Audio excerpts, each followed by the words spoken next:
Today when we went to the museum, my group decided gender equality is an important issue that needs to be addressed.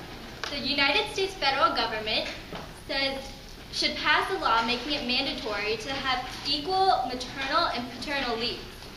So the issue is the pay gap, which is that male income and female income are not the same. And despite the Equal Pay Act of 1963, it is not equal. For example, voting rights that were supposed to be for blacks and whites did not go as planned because there were stuff like poll tax and the grandfather clause and literacy tests.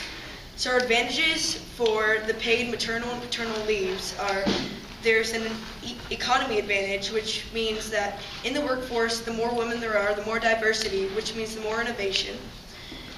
The more money that women get, they'll have better health care, so there'll be lower maternal and infant mortalities. Also, for the maternal and paternal leaves, the parents will be able to watch their children, and the children will have lower domestic violence statistics, and drugs and violence will be depleted. And the education advantage is that the women and men would have control of their children and make sure they have a good education, and women will be able to be political representation in our government. Through these advantages, we will be able to achieve equal pay for men and women.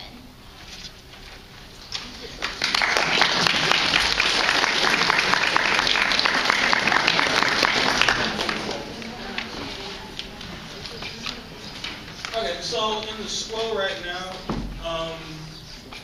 females already get maternity leave and stuff like that.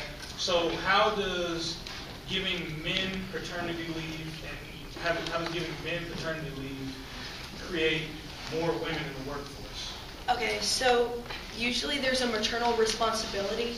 So like that women should pick up their kids or make dinner and stuff. I know there's of course stay-at-home fathers, but mostly men get more work hours than women, meaning more money. So if more women worked full-time, and like if there's a maternal and paternal leave, then the father can take care of the children as well. So that the woman will get more hours, more work hours, so meaning more money. Part of it too is just changing the way that we think about our society and responsibilities of each gender. So right now there's sort of this idea that women are solely responsible for child care and that affects their careers a lot. So even though we have the Equal Pay Act, women aren't getting paid as much a lot of times because there's the idea that they are the ones responsible for raising the family and having children and not men as well. So by creating a paternal leave, we equalize the responsibility between the parents. Mr. Eric? So, when Obamacare came out, several companies said that because of the increased cost, they would have to lay off workers. That was also generally people who were making low-income wages. Businesses act on basically a profit basis. So how do you prevent people from being laid off? Because in order for you to increase pay, you would have to increase the cost of the business. And since they have to make a bottom line, they will probably have to go through the same thing they went through with Obamacare and start laying people off. How do you prevent that? That's a great question.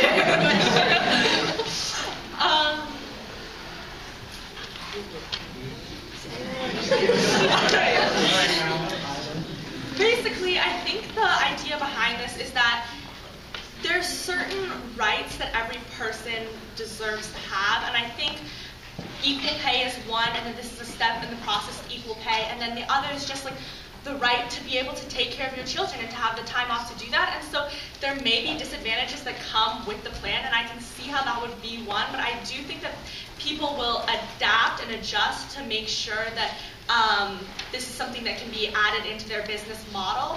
But I do see definitely how that could be a disadvantage, and we will think about how we can maybe address that.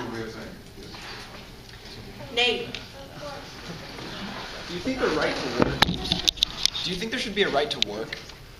Because you just said that there'd be like disadvantages with that, but rights are like very important. Do you think there's a right to work? Not that many people would be let off that there would not be a right to work. Like people would definitely be in the workforce. It would just be more diverse. What's your question? Is your question that, Like for those that maternal leave- for those that would, in theory, be let off, assuming that there's no solution stated yet, are they losing rights? I think the issue right now is that, well, first of all, nobody's like necessarily entitled to like their job in the sense that like everybody does have a right to work, but I think it's important to build into the business model a model of equality, and this is probably just going to outweigh that in that sense. Does that make sense? Sorry. Judge. Just like a logistics question, you didn't articulate if this would be paid or unpaid maternity leave. Oh, paid. Paid maternal and leave. paternal. That makes sense. Magnolia?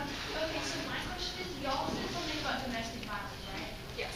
Okay, so how does letting mothers and fathers have the equal maternal and paternal leave decrease the chances of like parents having, I don't know, like how exactly does that work? I guess. Okay.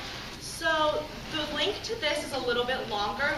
What we wanted to tackle as our main issue was income, the pay gap between men and women, and one of the ways that we're doing that is through this mechanism. Basically, when women aren't paid equally to men, it's they rely on the patriarch of the family a lot more. So if women are able to get paid more, then it's easier for them to leave abusive situations, and so that decreases domestic violence rates. William? Yeah, but you said that with income inequality and maternity can be able to increase more money in jobs. If businesses do act with you as they'll lay off people that need more maternity leave and such, will that allow families to edge away from actually having children because it could affect their jobs?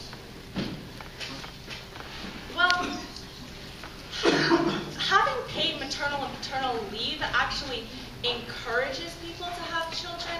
It doesn't decrease the birth rate. It's countries like Japan that don't have paid maternal and paternal leave that are having issues with their population growth, in the sense that families don't want to have children because it's going to hurt their career even more. So I think the link isn't quite as strong there.